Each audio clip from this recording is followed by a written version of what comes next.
Hello, friends. Welcome to episode 76 of the Alabama Liberal Podcast. Today we're going to be talking about Kamalas versus Karens, the hidden matriarchy. Now, I've talked before about how difficult it is to do a podcast this year, partly because of the pandemic and all the chaos going on and things like that, and it feels tonally very different than it did 4 years ago, since we have a corrupt, aspiring tyrant who's trying to seize power and end our democracy. You know, real lighthearted stuff to talk about on a weekly basis. But one of the other things is just the fact that there's so much happening all the time, and the last two episodes, I think, really epitomized that. Episode 74 was Cultural Grievances plus Sunk Cost Fallacy equals Trump's base, and that was going to be 73. I had recorded that one, and then Ruth Bader Ginsburg died, and then I had to push it to 74 and do one about her at 73, because it would have made no sense to do a whole episode and not talk about her. Then at 75, is America headed for a civil war? And I was really happy with that one. To be honest, 74 and 75, I think are probably the best ones I've had since May. I'm generally aware of like when they're really good and not that great, but I try to do them really good every time, but sometimes it doesn't work out that way. But I was really happy with the last two. But 75, I recorded that one Thursday night, and then a couple hours later, in the middle of the night, Trump says, I have coronavirus. And that was a huge story. So I just kind of went ahead and put 75 out there anyway and didn't mention that the president has coronavirus, which was a pretty huge story. People might have listened to that podcast and thought, well, this is pretty good, but why hasn't he mentioned the biggest story? And I just thought, it's impossible. Sometimes you just have to surrender. And then I was going to do one about the second debate, but Trump pulls out of the second debate. They do separate town halls. At a certain point, you just have to surrender and say, I can't keep up with him. There's no way to really do a podcast while he's president, and that's a big part of the reason that I don't want him to be president anymore. It's one of many reasons, the fact that the chaos we can't sustain this. But I remember watching Conan O'Brien and Patton Oswalt talking on his show. This was probably the middle of the Trump administration time period, and Conan talked about it. All these people say that Trump is great for comedy, and I'm not sure that he is. And Conan meant it more in the sense of everybody expects you to talk about him. Stephen Colbert and Seth Meyers, they only talk about Trump, and they only talk about politics, and they've gotten extremely political. Jimmy Fallon kind of doesn't seem like his heart's really in political jokes. He wants to be Mr. Broad Appeal. But people like Conan are really uncomfortable because he's kind of in that old school Jay Leno mindset. Of course, they don't get along. Him and Leno hate each other, but they're both in that same mindset of, I don't want the audience to really know my politics. I suspect Leno may be center-right, very moderate Republican, and Conan's probably a liberal, but he doesn't want his audience to know that for some strange reason. He's hiding it, and maybe because a lot of his fans are young men. I noticed that men typically like Conan, white men typically like Conan. A lot of his fans may be more conservative, and he doesn't want to alienate them, but he's really gone out of his way not to get explicitly political, and that's kind of an old-fashioned mentality to have, and I don't really necessarily agree with it. This is the time period where you got to kind of come out there and be who you are and not try to hide it. I don't think it does any good to not let people know how unpopular that some of this Trump and a lot of his Republicans are doing, but he meant it more in that way, that Trump is bad for comedy and that half the audience is going to be turned off if you talk about him, and the other half is wondering why you're not talking about him. Like, how can you make jokes about, the price of airline tickets or something, and then Trump is president? It's a little clueless to be making all these jokes and not get political. But Patton Oswalt meant that it was bad for comedy and that there's no shelf life on a Trump joke. He goes, it's sour cream in the sauna. There's no shelf life. The second you write a great Trump joke, 2 weeks later, it's irrelevant because he's done so many other crazy things. You just can't even get on top of him in that way. And that I do agree with, where it's just really hard to even stay up with current events, let alone ahead of them.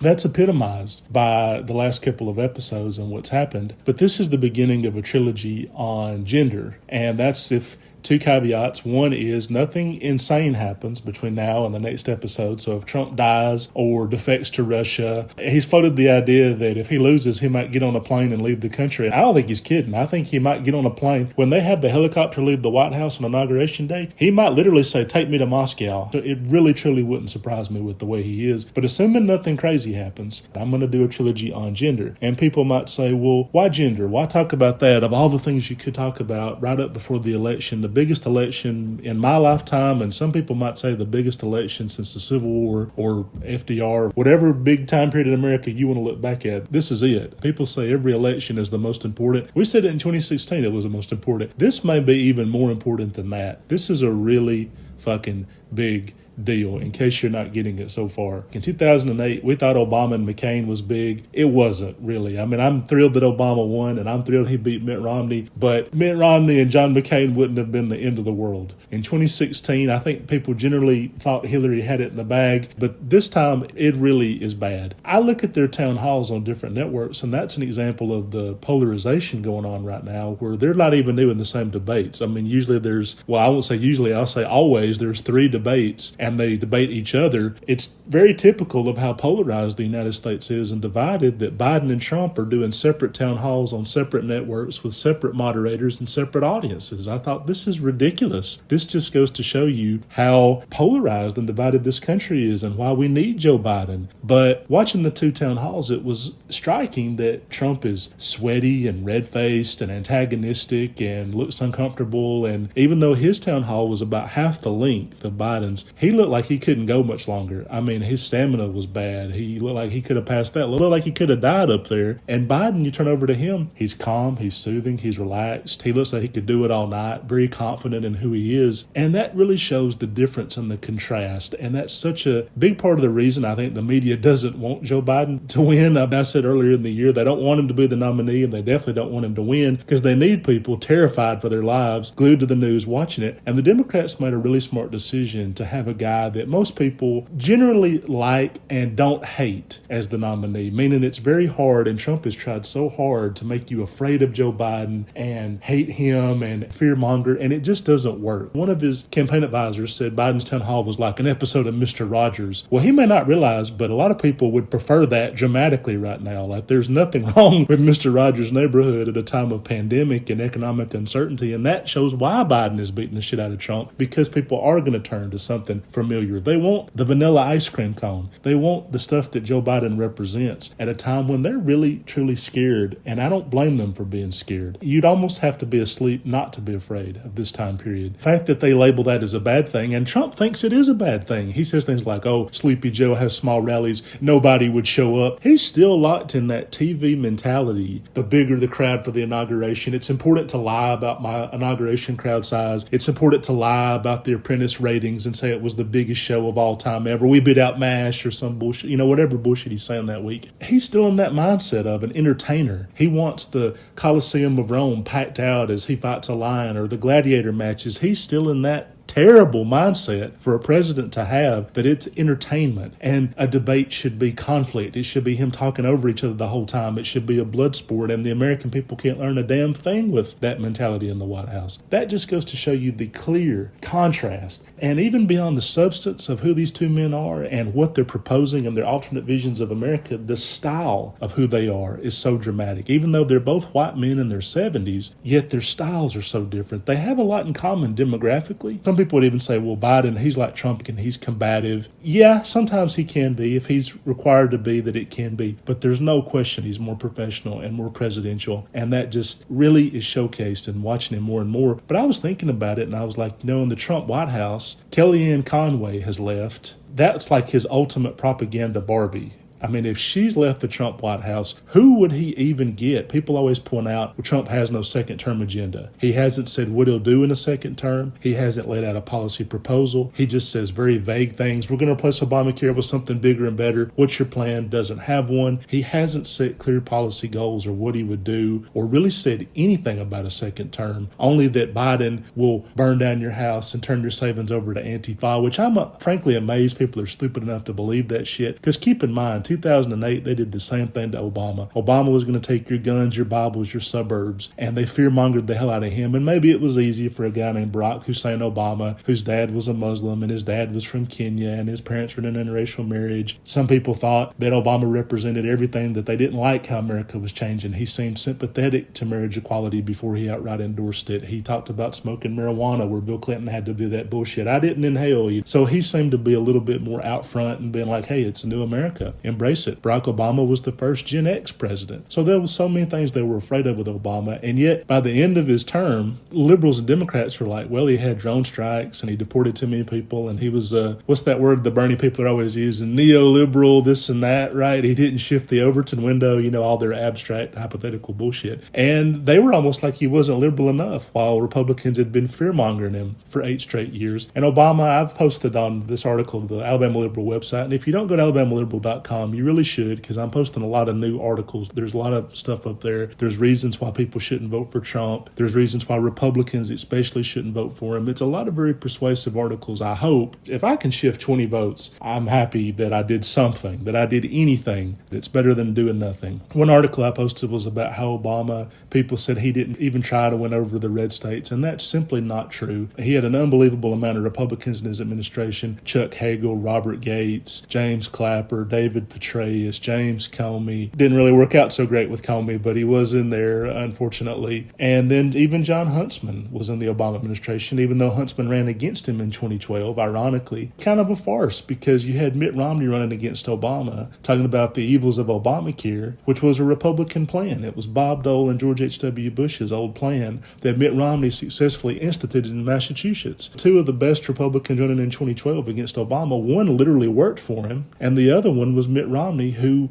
couldn't really get to the right of him on Obamacare because it didn't seem authentic and people didn't believe it. So it was kind of a farce. The Republicans kept saying in 2008 they were able to monger fear against him, but the economy was collapsing and Bush was so unpopular it made no difference. But in 2012, Obama, he's going to take your health care. You mean like you did in Massachusetts, the same program you instituted? John Huntsman, Obama, he's not competent on the world stage. Well, then why would you work for him as his ambassador to China for years? None of the criticisms were really sticking to him, and they were kind of false at that point. That's because Obama really did try his best to appeal to Republicans. The things I just mentioned, killing Osama bin Laden, bailing out the American car industry, not letting General Motors go bankrupt, cash for clunkers, rural program, trying his best to give Medicaid extensions to red state governors, won't take it. Unemployment extensions to red state governors, get away from me, Obama. Take some stimulus money. Oh, he's trying to steal my wallet. That's how they reacted to him trying to give them money. So he really did try. And one of the biggest contrasts is every time a red state was in trouble, there was no question he was going to help them. A tornado wiped through Alabama, there was no question that FEMA was going to be there. No bullshit and dilly-dally. Bush debated on whether to even rebuild New Orleans after Hurricane Katrina. And now you've got Trump playing games with the money that needs to go to California for the federal wildfire relief. He's like, I don't know, we'll see.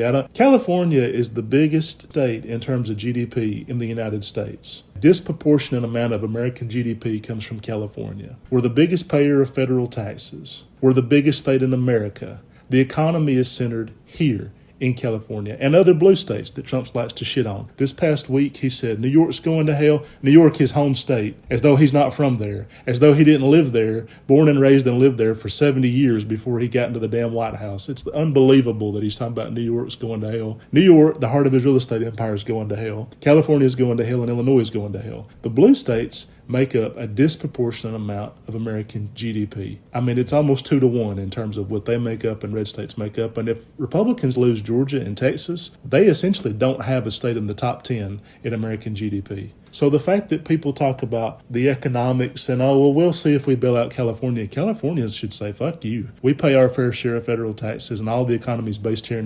Trump is not even attempting to appeal to a broad cross-sections of Americans. And Obama, he did, and he would. And there was no question that he was going to do that and would do that. Joe Biden White House is very clear. He said what he wants to do. You have a general idea of the type of people he would hire: Kamala Harris, Susan Rice. So you have a very clear idea of the type of people he would hire, the gender makeup, the racial makeup of the cabinet he would have, the competent people he would get, probably some from the Clinton administration, many from the Obama administration, probably some new people like Pete Buttigieg, I'm assuming, one of the best stars in the young Democratic Party that there is. He kind of gives me hope for the millennial wing of the Democratic Party who have been boxed out by an ancient female power structure that we're going to get to in a minute. But you generally get an idea of what he would do and what it would look like. And Trump, I don't even know who he would have in his White House. so many people have left him and abandoned him. It's almost like, would it just be a ghost ship? Would it just be him spreading coronavirus to whatever random intern he's gotten to work through that week? I mean, who would even be in his cabinet in a second term? Who would even want to work for him? He fires everybody or berates them. People look at how he treated Jeff Sessions. Jeff Sessions' big crime is that he recused himself, and Trump called him an inbred idiot. He would scream in his face. He would berate the shit out of him. I mean, multiple sources in the White House would say Trump would love to call Sessions in and just rip him a new one and scream at him for hours. Then he finally fires him the second he can after the midterms. Then when Sessions is campaigning for re-election in Alabama to the Senate, Trump actively campaigns against him. In the Senate runoff between him and Tupperville, it was ridiculous. You would see Sessions be like, Donald Trump is the best president. He can't get a fair shake. And Trump would be like, you're an idiot, Jeff, fucking moron. You know, I mean, it was an abusive relationship to the point where Sessions was such a bootlicker and trying so hard to suck up, and Trump was just not having it. You look at how he treated Sessions and him firing Rex Tillerson via tweet, and him now against Kelly and against Mattis and all these people that won't endorse him, like Gary Cohn and John Bolton writes an entire book about what an idiot he is. I mean, who the fuck would even work for him? Who would want to? So when Rick Perry leaves you, and where the hell's Rick Perry going to go? Dancing with the Stars? I think that's where he wound up. So, I mean, when he's leaving you, this is a sinking ship. And if he, by some unfortunate, I won't say miracle, I'll say travesty, by some anti-miracle, is able to rig the vote in his favor and stay in there for 4 more years, who would even, I can picture Bill Barr sticking around for that shit. I mean, even he's being abused by Trump. Trump last week said Bill Barr's not prosecuting enough Democrats and attacked him. He's gone after Paul Ryan. He's gone after Fox News. I'm like, we live in an era where Fox News and Paul Ryan and Bill Barr are not partisan enough for Donald Trump. They're not conservative enough for him. So it was really no surprise when you saw Savannah Guthrie be attacked, saying, oh, she's too tough on Trump. She's asking him too many tough questions. I don't think she asked him enough tough questions, because think of all the things that have not been brought up in the first couple of debates. He's had 3 separate campaign managers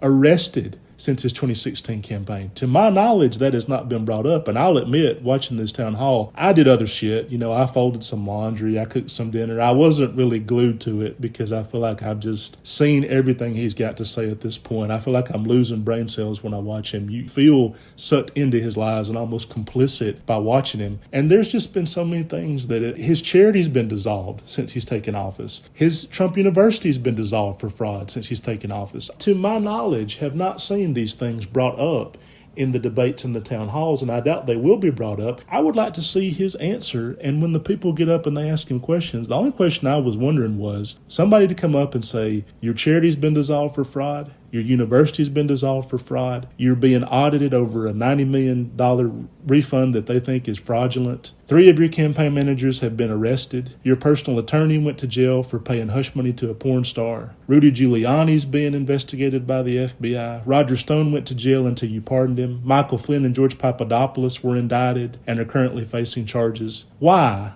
are you surrounded by so many criminals? And why do you have such a hard time following the law? And when he says that's not true, blah, blah, you were impeached for breaking the law. Why do you have such a hard time following the law? And that's the only question that I really want somebody to ask him, and have not seen him even attempt to answer it. And every time he tries to go to this law and order bullshit, say, you put a campaign backer, Louis DeJoy, in as Postmaster General in an effort to screw up the fucking post office, which has been around since George Washington was president, and rig the election in your favor. I'm sorry, but this needs to be asked of why he cannot follow the law and why he has such an aversion to it and hatred of it. And when they say he doesn't hate the law, he hates the FBI. He tweets about them every single day. Even during the Savannah Guthrie town hall, he said the IRS is very unfair to me, very unfair. We have a president who the CIA, the FBI, the IRS, they're all unfair to him. They're all out to get him, even though these are all Republicans. These are all part of the same Republican Party that he belongs to. And then on the other side of the equation, Fox News is being mean to him, and they've picked on him. His cult, I don't know what the fuck it would take for them to say Noam Chomsky and Paul Ryan are united in not wanting this man to be reelected. When you can say that about a presidential candidate, people say America's so divided, we're so tribalistic, we're so partisan. In a weird way, he's united us.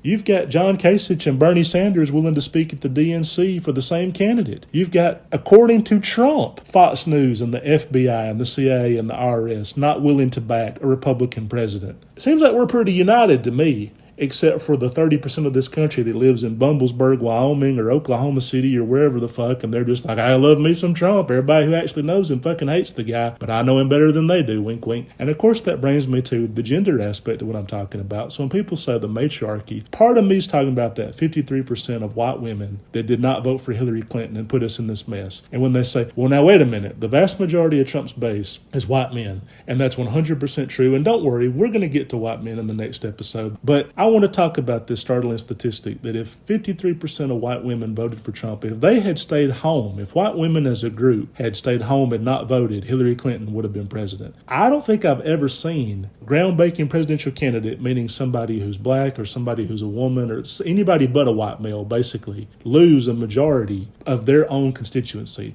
For example, in 2000, a lot of Jewish people voted for Al Gore. Joe Lieberman was his vice president. Barack Obama, of course, got sky-high numbers in terms of the black turnout. That's expected to happen with Kamala Harris and black women this time under Joe Biden. And also, they hate Donald Trump. You know, JFK in 1960, of course, got a majority of Catholics. I believe Hillary Clinton is the only non-WASP heterosexual white male to lose a majority of their own group. And that really sticks out to me. And I want to talk about this because the matriarchy is both 53% of women that voted against Hillary, but there's a more subtle matriarchy. And that's where I kind of lose some people when I talk about the fact that Dianne Feinstein in the last week, she said, oh, this is the best Supreme Court hearing we've ever had. I don't know what she was watching or what planet she was watching it on. Have they ever had a Supreme Court hearing where half the people are forced to wear face masks because they're going to ram it through during a pandemic and when early voting has started and there's now, 2 weeks until the election? I thought that was crazy. I thought the fact she gave Lindsey Graham, who might have coronavirus, a hug with no face mask on, and now Republicans are using that and putting that out in ads. I mean, she could have died. God damn it. Feinstein's 87 years old. And this reminds me of in 2018, I didn't vote for Dianne Feinstein. I voted against her. And I told everybody, don't vote for Dianne Feinstein. She's too old. She sucks. She shouldn't be running again. It is time for a new generation in the Democratic Party to rise up through the ranks. California was an extremely safe seat for a Democrat. She could have retired like Barbara Boxer did and allowed whoever to come up. Maybe Tom Steyer would have run for the Senate instead of wasting his time running for president or something. And we could have had a new champion and somebody who is motivated in the fight. California is the home base of the resistance. And we have a Senator, Dianne Feinstein, who is really not on that page, who really kind of bends over backwards to be accommodating to Trump world when there's no reason to be. The majority of her constituents don't believe that. And earlier in the year when they had the insider trading scandal, which Richard Burr has still not resigned over, and Kelly Loeffler might win re-election even though it's very clear she committed insider trading, they listed 4 or 5 senators that committed insider trading. The only one on that list was Dianne Feinstein. And I know Democrats would say, well, when you break it down, she didn't really do it because she lost money. And I thought, well, it's typical Feinstein to somehow fuck up insider trading, to have insider info and then get it wrong and then lose money doing it. So I get what they mean. We're like Inhofe and the guy in Wisconsin and Burr and Loeffler, they made a fortune selling casino stocks and hospitality stocks and buying up healthcare companies and things like that and knowing the market was about to crash. And Feinstein somehow lost money doing that. And now we've got a story this week that a lot of CEOs knew it too because they were briefed that coronavirus could be really bad. And what caused the market crash in March was there was a sharp dip in March in stocks, and that was part of them pulling all their money out at once. And they had insider information that the majority of Americans didn't have. This is how bad the news cycle is in terms of being jam-packed with stuff. That's barely even been in the news, and that should have been a way bigger deal than it was. But you have somebody like Feinstein who, it just feels like there's these old white women that we're constantly defending, and we're constantly having to protect against criticism. Feinstein is a great example. Ruth Bader Ginsburg is an example. And I know this is blasphemy to be saying stuff like this right now, but in Obama's second term, there was no reason that she should not have retired and gone out with some dignity and saved us all. Just terrible outcome. And I remember people asking her and saying, well, why don't you step down? She's like, well, who else would you want except for me? There's literally hundreds of judges we could pick that are qualified and belong on the Supreme Court, and we don't have to have this morbid death watch going on. Ruth Bader Ginsburg in Obama's second term, she was already 80-something years old, and she'd already had multiple bouts with cancer. Anybody else probably would have said, it's time to let a new generation come in. I think Ginsburg might have wanted Hillary Hillary to appoint her successor. It was one more example of a rich, powerful white woman letting another powerful white woman kind of bending over backwards to accommodate instead of just letting Obama do it. And Obama would have picked a great, female, young, liberal judge, and we wouldn't be going through all this mess right now. We're about to have handmaids teleappointed to the Supreme Court, for God's sakes. And I do kind of believe that some of that is Ginsburg's fault for not stepping down when she could have. Every time she would get a cold, it'd be like, oh my God, Ginsburg's got a cold. Like, we're hovering over her like vultures. Republicans are like vultures, being like, oh, I hope she doesn't die. I'm morbidly fascinated with her health. Liberals are panicking. For the last 4 years, every time she had like the flu or a hangnail or whatever, you would see Twitter just like sweating and panicking and freaking out about this woman's health and almost like wanting to wrap her up like a baby bird and protect her. She fell down a flight of stairs and broke 2 ribs. And most everybody was freaked out about it, but a lot of her young white female core constituency that thinks she's a superhero say, oh, you think that can kill Ginsburg? Yes, I think it can kill Ginsburg. I think sneezing on her the wrong way could kill her. She's 80-something years old with multiple bouts of cancer. She's not a goddamn superhero. And it's very in line with what I've been thinking for a while, that she would die 6 weeks before the damn election and not go out and release a public statement. According to her granddaughter, she said she wanted a new president to appoint her successor. She could have released the public statement maybe a week or two before she died. I mean, she knew she wasn't in good health. She knew her cancer had come back. She'd hid it for months. Once it became exposed how bad a health she was in, she definitely could have went out and released a statement saying something to that effect. I don't know if it would have made a difference. Probably wouldn't have, but it would just make Republicans look that much worse to go ahead and ram this through the way that they have. But this idea that we all had to kind of protect Ginsburg, and we've had to do it with Feinstein when I said she shouldn't run again. That's sexist. Why don't you protect ancient white woman who's rich and powerful and has been for decades and actually tried to block Kamala Harris's rise through the California political system? Why don't you protect Nancy Pelosi, who's been there for decades? While Nancy Pelosi has been the leader of the House Democrats, Republicans have had 5 separate leaders, Hassard and Blunt and Boehner and Paul Ryan and Kevin McCarthy. It's time for some new blood. So seeing like Tim Ryan challenge Nancy Pelosi and everybody, this is sexism, they wouldn't be doing this if Nancy Pelosi were a man. It's really a generational issue. Tim Ryan is Gen X. Kamala Harris is Gen X. And so people would look at this and say Ginsburg and Feinstein and Pelosi and all of the first wave feminists that fought that great culture war back in the 1960s did a great job, but they got rich and powerful off of it, and they seem very reluctant to step out of the way and let somebody else lead. I hate to say it, but I would say something similar about Elizabeth Warren. Kind of humbling to her to go out and run for president and lose as badly as she did. I mean,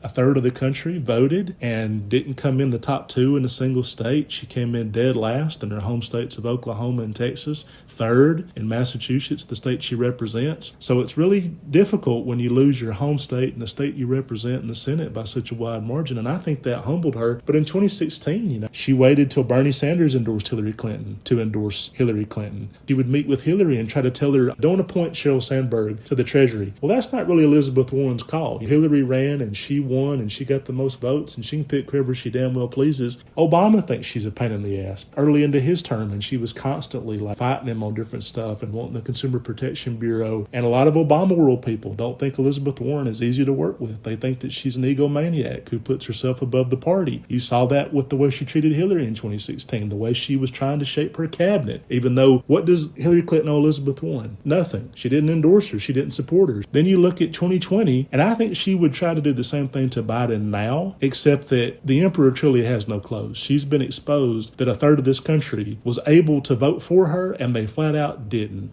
Even now, her white female power base says that just shows the sexism in America. Kamala Harris was not even able to really compete because she couldn't get the money and the funding. And so she had to drop out before a single state even voted. Really had to, because she said she ran out of money. Elizabeth Warren had that white female power base that she could draw on. And of course, there's a male power base for somebody like Bernie Sanders. Pete Buttigieg got a lot of donations and things like that. And it's one of those examples where I'm really glad Elizabeth Warren is not the nominee, because I just think she would have tried to make this a lot more about gender than people would like it to be. Would have fallen into every trap that Trump set for her. She would have said defund the police, and that's all you'd see in these ads right now. Biden kind of refused to go far to the left. That would have lasted for 2 weeks. Look, it did last for 2 weeks. In late May and early June, everybody was saying one thing during the Floyd riots, and Biden didn't pander to that.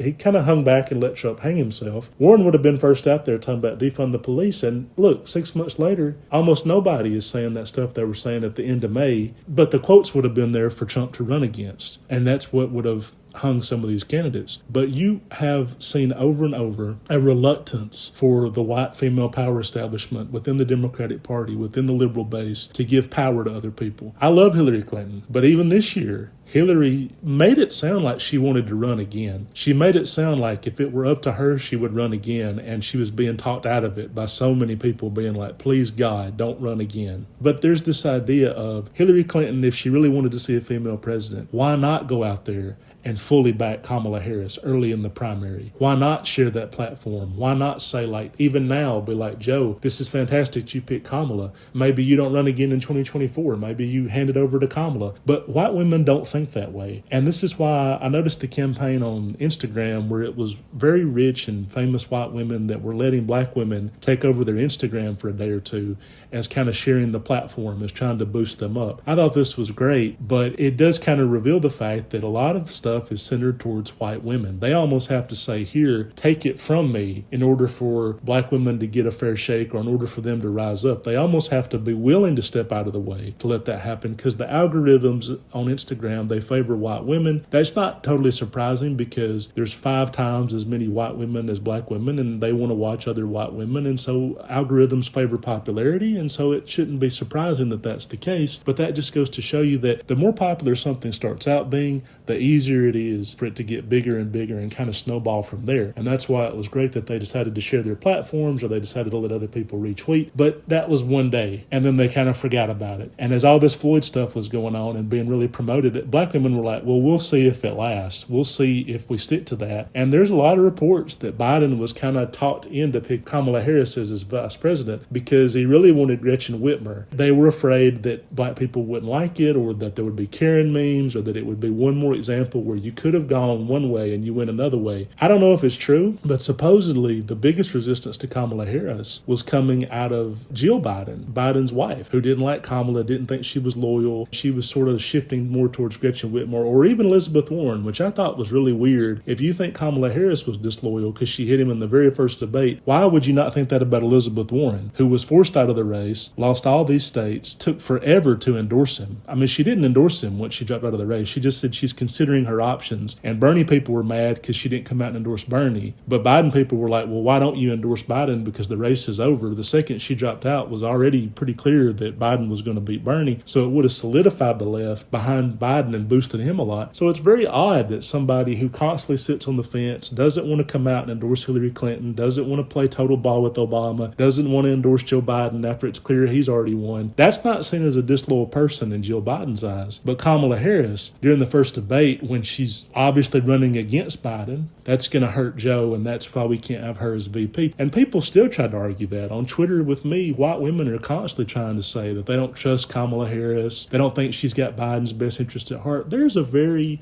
sneaky, subtle racism behind those comments and behind people who say that stuff. And when I try to point that out, they say, I'm a woman. I'm not a racist. And that, of course, is what I'm talking about in a nutshell. This idea, and Bill Burr tried to call this out on Saturday Night Live when he was the host. He did a monologue that talked about how white women have somehow been able to step over other groups and make it all about themselves, even though they are the matriarchy. They are the wives, the daughters, the mothers, the sisters. They are the matriarchy. Like, this idea that white men and white women exist on different planets is horseshit. And I think this is partly a white feminist fantasy that's come from Margaret Atwood's Handmaid's Tale and some of these other things. They talk about Handmaid's Tale. Amy Coney Barrett is the fucking Handmaid's Tale. Ivanka Trump is who Trump wanted to pick for his vice presidential candidate. He wanted to pick his own daughter. They do platform certain women, but they're usually blonde women or Aryan women or pretty or talk a certain way. I've noticed there's a tendency for Trump world women, like Amy Coney Barrett, when you watch her interviews, she has a very weird way of speaking. And I don't just mean the pitch of her voice sounds like a little girl. That's what some people mean. I mean like just the way she speaks. Like Stepford wife, kind of very robotic. It's just odd, like the way she talks. And I noticed that with Melania Melania too. Right after the first debate, Melania went out there and gave a PSA about drug addiction, which people really say that was her bullying Hunter Biden. They were trying to draw attention to the fact Hunter Biden did drugs. I don't know why Republicans think this is a good topic for them to bring up. This shows you how all over the place the Trump campaign is. They think hitting Hunter Biden on his past drug addiction is helping them. Hunter Biden's not running for president. It's Joe Biden's son. And if anything, that makes Biden look a little bit better because it humanizes him. It's almost like saying, I've lived a real life. I know people around me who are going through the issues of health care, where his son Beau died from brain cancer, or drug addiction, where his son Hunter Biden suffered from that. America's got an opioid problem. We have a drug addiction problem. We have a health care problem. And for Biden to say, I have personal connections to these issues, whereas Trump is mocking them and belittling them, and then has the first lady go out there and record a PSA on drug addiction that looks like she's trolling them. Most of Trump's base is rural, red state America, working class white people, and rural Americans. Most of those people know somebody who's died from an opioid overdose or has struggled with drug addiction. I've had people in my family struggle with this and probably don't appreciate the fact that he's mocking this or bringing it up and don't really see the relevance considering Hunter Biden's not running for president. I don't understand why that was brought up over and over again. To have Melania Trump go out there and record this bizarre PSA, and I would try to find it if you can, but she barely blinks. She's looking right at the camera. Hello, this is Melania. Make sure you don't do drugs. And it's almost like she's trying to hypnotize you. It looks like a Manchurian Candidate thing where it's like she's hypnotizing you with her eyes and being like, don't be against Russia.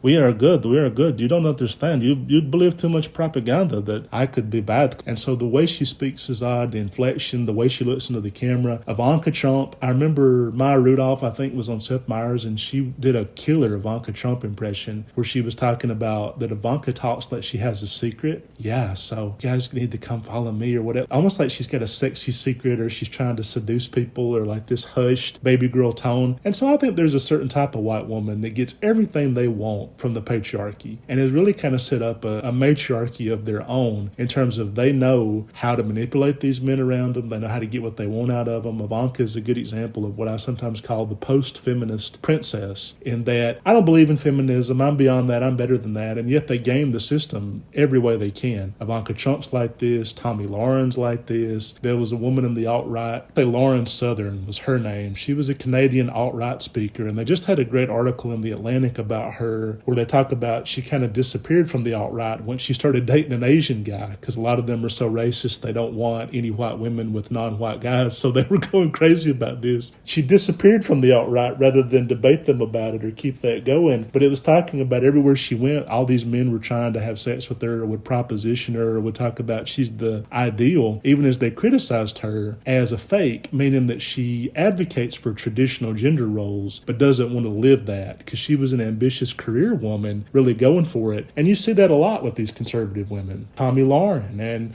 this woman I'm talking about, Lauren Southern, where they talk about traditional gender roles and how important they are and things like that. Meanwhile, they want to have the freedom they can in their careers, and they don't want to be sexually harassed when Roger Ailes wants to cop a fill in the elevator or refuses to put them on if they don't play ball. They don't like the sexual harassment they get at work, and yet at the same time, I'm not a feminist. I don't believe in feminism. Me Too's bullshit. They want these things for themselves, but not for other women around them or like them. And that is absolutely what I mean by the matriarchy, in that they can advocate for traditional values but not want to live them themselves, and as a matter of fact, bristle against them when they're trying to be enforced. And it's like, well, how come you're against abortion rights for other women when you know damn fucking well if you were raped by a guy in a parking garage, you'd go to Canada and have an abortion, or you'd go to Europe and have an abortion. You're not bringing a rape baby to term, or a baby you don't think can survive once they're born, or a baby that would endanger your life. Quite simply, a baby you don't want to have. If you slept with Roger Ailes to get on Fox News and somehow got pregnant for that, would you want to carry that disgusting toad's baby to term? No, and I don't fucking blame you. But why should a woman who works in a meatpacking plant in Nebraska, why should she be forced to carry it to term? And so these are what we're talking about when we have these Kamala versus Amy Coney Barrett, and the way Amy Coney Barrett was rude to Kamala Harris at their hearings and kind of talked down to her, just really felt generally frosty towards her. There's a certain way that white women will talk to black women, and they don't realize they're doing it. And people say, well, you could say that about white men. I know that. I got you. I understand it. But with white men, it's called out. The fact that Trump's base is almost exclusively white men, that's all that ever argues with me about Trump. Quora and Twitter and YouTube comments and Yahoo comments before, thank God, Yahoo wised up and took away their comment section,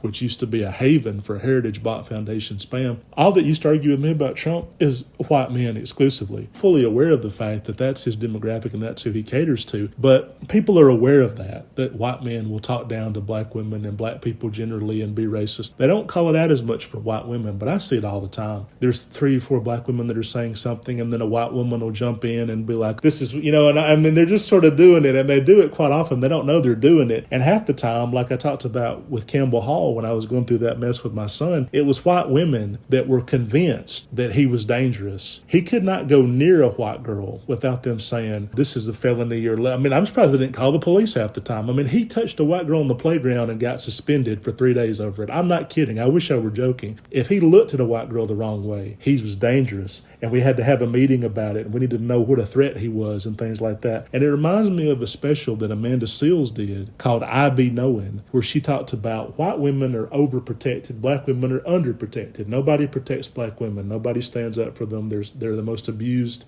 people on the face of the earth, group on the face of the earth. But with white women, the way history and society has been organized is to protect them, is to protect their rights and protect them and their safety. And are they safe? And it's almost like coddling them to a certain extent. And you absolutely could see that and see how it plays out. And it plays out all the time. And when people talk about liberals and talk about snowflakes, I think who they're really talking about is white women under the age of 30. I think the snowflake terms and Bill Maher sometimes calls it emotional hemophiliacs, and I mean millennials and Gen Z, but they're such babies and they cry all the time and they can't handle anything and safe space this and cancel culture that. I think to an extent they really mean more white women. I don't think black people are protected like this at all. I think this idea that you can't sneeze at a black person the right way without losing your job is mostly bullshit. And once you go through what I went through with the legal system for civil rights, you see how woefully inadequate it actually is and how many gaps in the law there are and how unprotected black people truly are once you boil it down. And it was the exact opposite of what I had assumed listening to Joe Rogan and Bill Burr and these idiots talk about cancel culture this and all this bullshit, and I can't even walk down the street without being called a racist. It wasn't really that way once I actually got into the laws and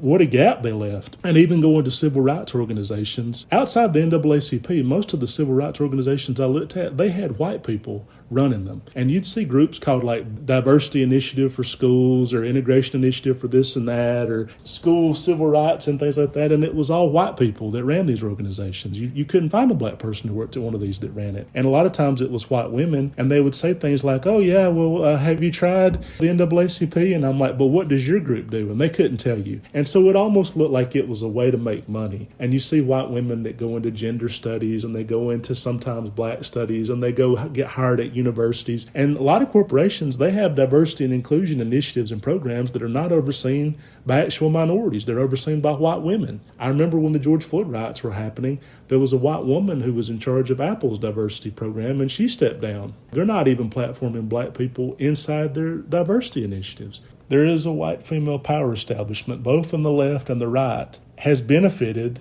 from white supremacy. And it would be wrong to say otherwise. When you are the wives, the daughters, the mothers, the sisters, the friends, the coworkers of people that are benefiting from white supremacy, it's fallacy to think you don't benefit from that as well. And that's what people like Bill Burr are trying to point out. Most of what you actually see with gender imbalance, there's a racial imbalance within that. When it comes to the pay gap, black women are the pay gap. And once you take out black women and Latin women and things like that, if you really do apples to apples, white men and white women, the pay gap is nowhere near as big as between white women and black women. White women and black women have a bigger pay gap than white men and white women, yet you never hear that because the 1960s locked a certain generation of white women into a constant power struggle with the patriarchy and with oppression and with things that Ginsburg did fight against. It used to be completely legal to discriminate on the basis of sex. And then they started to get rid of more and more of those. And then now you look at the Supreme Court. Until Ginsburg passed away, it was 1/3 women, but only one black person on the Supreme Court. And the only black person, and that's Clarence Thomas, who doesn't represent black people at all in terms of the way he thinks and how he thinks. And someone asked, they said, well, how come all these people were sad about John Lewis dying, but not about Herman Cain dying? And I'm like, well, Herman Cain used his platform to crap on other black people. according to him, it was like, well, racism doesn't really exist, and he didn't agree with affirmative action. He didn't agree with diversity quotas. And they asked him in the 1960s why he wasn't in the civil rights movement. He looked confused by the question. He was in the Southeast during segregation. He never went to civil rights protests. He wasn't active. He didn't voice his opinion. He didn't march with anybody. He never said anything about how bad it was. Kept his mouth shut. And then once they finally had that shit overturned, he was the first one in line waiting for the benefits from it. So it was to the point of he wasn't there to actually fight for his own rights, but once they were given to him by people like John Lewis, then he was willing to cash in off of it and be there. And even while running for president, totally backed every white supremacist talking point you could imagine, even to the point of saying black people who were poor, it was because they were lazy and they didn't work hard enough, and there was no such thing as systemic oppression and racism. Almost unbelievable that somebody black would even say that. But then you look at what he actually believed while he was in power, and for example, the National Restaurant Association, which he was in charge of in the late 90s, he fought to prevent minimum wage increases for white people. Waitresses, waiters, and hostesses, people say, well, how come they get paid $2 an hour and not minimum wage? Because Herman Cain fought them being included in the wage increases. And so he used his platform to fight against the rights of black people and poor people. And I'm not surprised that a man who literally died from going to Trump's rallies and not wearing a mask because it made Trump uncomfortable, and who agreed with Trump that Obama needed to provide a birth certificate, and who spent his whole time in the political arena crapping on the first black president and promoting the most racist president we've ever had, and even talking bad about Kamala Harris recently, not surprised that that guy wouldn't be totally mourned by the black community once he died, especially since he literally died from a Trump rally. But I think African Americans generally a solid group in terms of like, we know who represents our interest and we know who doesn't. Herman Cain doesn't represent them and John Lewis does. And with white women, Hillary Clinton ran as an unabashed woman. And what I mean by that, you see people say, I'm unapologetically black. Hillary unapologetically ran a pro-woman campaign. She made women the centerpiece of her campaign. She ran kind of catering to white women and still lost their votes and didn't get a majority of them. Very odd and very strange. And now we see that Trump's support with white women has basically collapsed. A lot of women say things like, I can't watch him. He makes me sick. I have to turn the channel when he's on TV. You have to understand how unusual this is.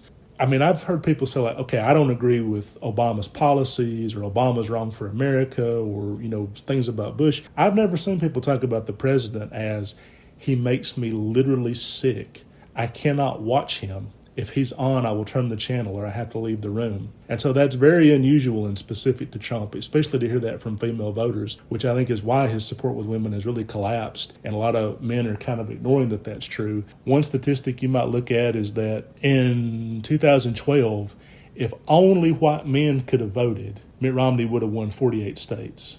And that's why I'm convinced Trump's going to lose this time if the voting is fair, because Mitt Romney, he still lost.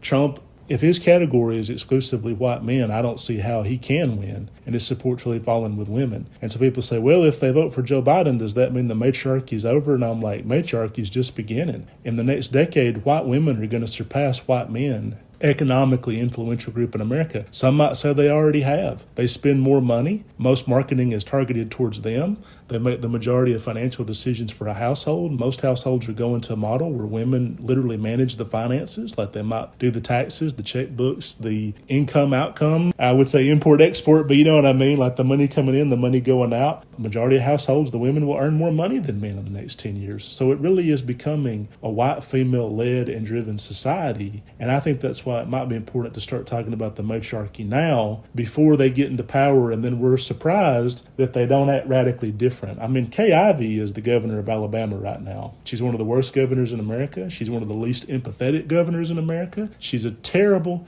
terrible candidate. When Walt Maddox, the Democratic governor of Tuscaloosa, ran against her last time, Kay Ivey refused to debate. She was barely campaigned because a lot of people say Kay Ivey has trouble putting sentences together. She can't be on camera for a long time. Some people say she's a daytime drunk. She has a lot of questionable things about her personal life in terms of, is she a lesbian? Some people think she might be. But again, because white women are protected to the extent that it's uncomfortable to ask, is Kay Ivey a lesbian or seen as sexist or misogynistic or homophobic or totally irrelevant. And I agree that it is totally irrelevant. But it is Alabama. It is an extremely conservative evangelical state that is somewhat homophobic. And it is a little odd that you have Roy Moore being like, we ought to overturn gay marriage. And then right beside him, Calvi's like, yeah, fuck them. And people think she might be a lesbian. It is a little strange that the same voters for one vote for the other. And yet I looked at it, and when people say things like, well, women can't get a fair shake in politics, I'm like, Kay Ivey was a horrible candidate. And she beat Tommy Battles, the Republican mayor of Huntsville, who is more competent, more intelligent. If you're going to be stuck with a Republican, Tommy Battles would have been better than Kay Ivey. No question in my mind about that. She beat him out, and then she beats out Walt Maddox,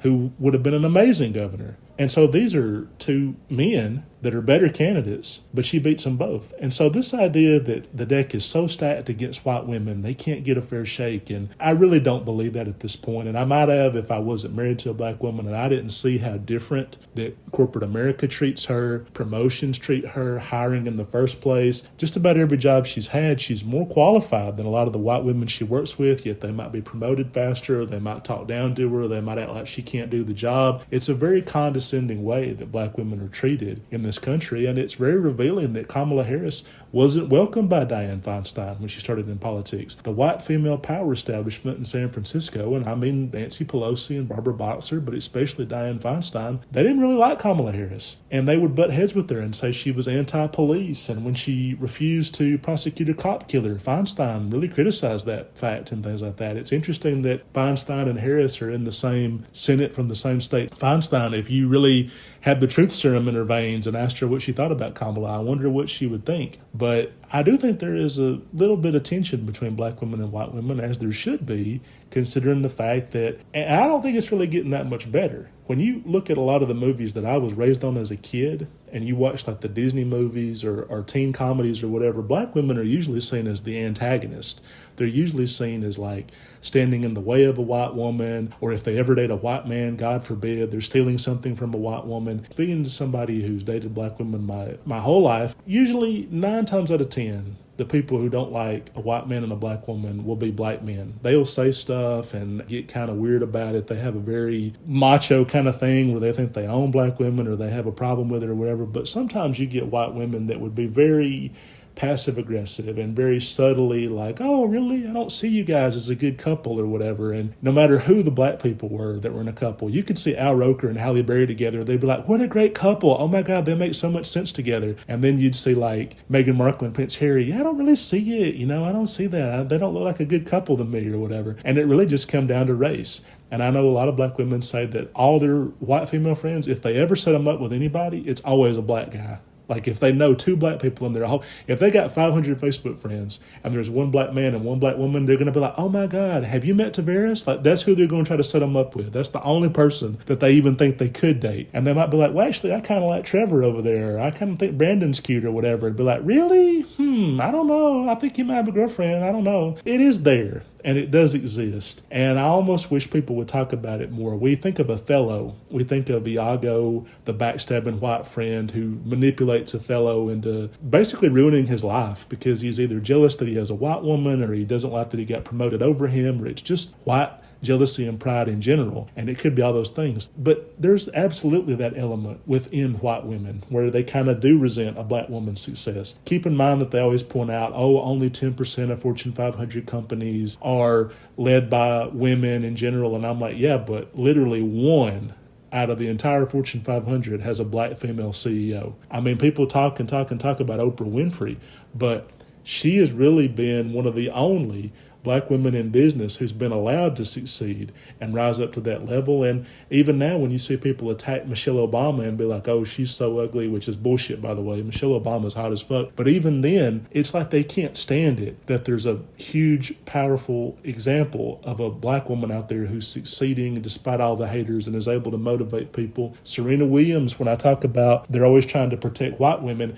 half the time when Serena's playing against a white woman, like judges act like she's going to beat them up or something like that. Like you'll see some frail white girl being like, oh, oh, the way they hit the ball and they do that orgasmic flutter of like, oh, ha, whoo. And then Serena's over there, beating the shit out of them. And then the judges are almost like, oh, are you okay? Are you okay, Azarenka? And Amy Schumer, who I like, but who may not get it totally about race and the differences. She had a sketch about this on Inside Amy Schumer. One of the best sketches on Inside Amy Schumer was when it was her as Amy Schumerenka playing against like a real athlete. And even though Schumerenka loses every game and every match, and I think it's clearly based off Anna Kournikova, but even though she's not a very good tennis player, all the, male judges and fans are like, oh, she's the best female tennis player. But she had a white woman play against her in that match. And I thought if she really wanted to get this, she would have done a black woman if she really wanted to show it. Because the way black female athletes are treated versus white female athletes, it really is quite striking when you really look at how Serena Williams is treated by the tennis world and a lot of people within that sport. Frail, blonde, Eastern European, Ukrainian, and Russian white girls, how they're always kind of protected or, how I can't believe they even have to share a space with that Serena character. And you see, like in gymnastics, Simone Biles has talked about the racism that she's had to overcome as being the best female gymnast of all time. And yet, a lot of the gymnastics world is lily white, and a lot of people are not very welcoming to that and receptive to that. Missy Copeland, the black female ballerina who's so good, has talked about the frostiness she gets inside that world. And so there really is a lot of cases where a black woman will try to succeed in a largely white field, and this could be ballet, it could be gymnastics, it could be tennis, but it could also be corporate America, and it could also be the business world, tech, or fashion, or whatever you want to describe it as. And it just really, the standards are quite different for how they're treated and how talked down to they are and how not even thought about they are for certain promotions. And you'll have white women give a presentation and they'll be like, oh my God, you did the best. Woman Crush Wednesdays, you were awesome, you're great. And a black woman will give a presentation that's just as good, and they're like, that was so good, and forgotten about 5 minutes later. Scary to an extent, and I wish that it weren't that way. But luckily, I think this is why I think the way they're doing this year's presidential race is smart, in that Kamala is the vice president. I think if she were the main president, I think a lot of white women may do what they did to Hillary, and they may not vote for her. But by having her as VP, you are gradually shifting her into a position of power that people could get used to and could embrace eventually. And we may very well see the first black female president. Okay, everybody, thanks for listening, and stay tuned for episode 77, which will be about men.